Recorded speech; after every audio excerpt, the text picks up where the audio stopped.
पास भाटा गांव में हजारों ग्रामीण अवैध प्लॉटिंग के खिलाफ मोर्चा खोल रहे हैं। ग्रामीणों का आरोप है कि इलाके में भूमाफिया और प्रशासन की मिलीभगत से अवैध प्लॉटिंग की जा रही है। ये रिपोर्ट देखिए। रायपुर में भूमाफिया के खिलाफ बड़ा प्रदर्शन हो रहा है। ग्रामीण चारागाह की जमीन बचाने के लिए लामबंद हुए हैं। 68 एकड़ चारागाह बचाने के लिए भाटा गांव के हजारों ग्रामीणों ने प्रदर्शन किया। इनका आरोप है कि भूमाफिया हेराफेरी कर प्रशासन से मिलीभगत कर इलाके की चारागाह वाली जमीन पर कब्जा कर रहा है। ये जमीन गांव के 173 किसानों के नाम पर है। रायपुर शहर के नजदीक भाटा गांव में गैर छत्तीसगढ़िया मन आके यहाँ के चरागान के लगभग 67 एकड़ जमीन ला कब्जा करे थे। और वो जमीन औने पौने दाम के जमीन नहीं है, बेशकीमती जमीन है। जेन यहाँ के भाटा गांव के पुरखा मन के सियान मन के छोटे छोटे टुकड़ा ला सकेल के गाय गरवा के चरे बर चरी छोड़े रही थे।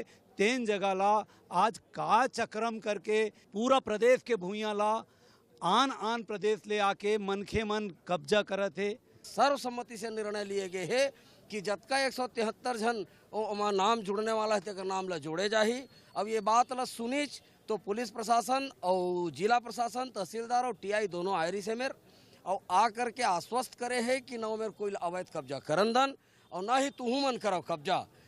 और जब नाम चढ़ जाही तो वो गांव के नाम से हुई। इस प्रदर्शन के बाद प्रशासन भी हरकत में आया और मौके पर लोकल थाना प्रभारी के साथ ही तहसीलदार पहुंचे। चर्चा में हमने इनको जानकारी दी कि वहाँ पर जो भी अवैध निर्माण था, एक गेट उन्होंने लगाया हुआ था, वो अवैध गेट हमने वहाँ से हटवा दिया है।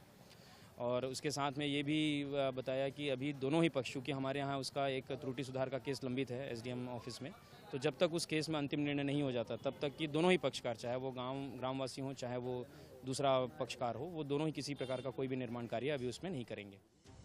कुल 173 किसान अपनी जमीन के लिए गुहार लगा रहे हैं। सवाल यही है कि क्या ग्रामीणों को इंसाफ मिलेगा या फिर जमीन के एक और बड़े टुकड़े पर भूमाफिया का कब्जा हो जाएगा। Bureau report, Tikesh Verma, Bansal news, Raipur. और चलिए इधर अब संविदा स्वास्थ्य कर्मचारी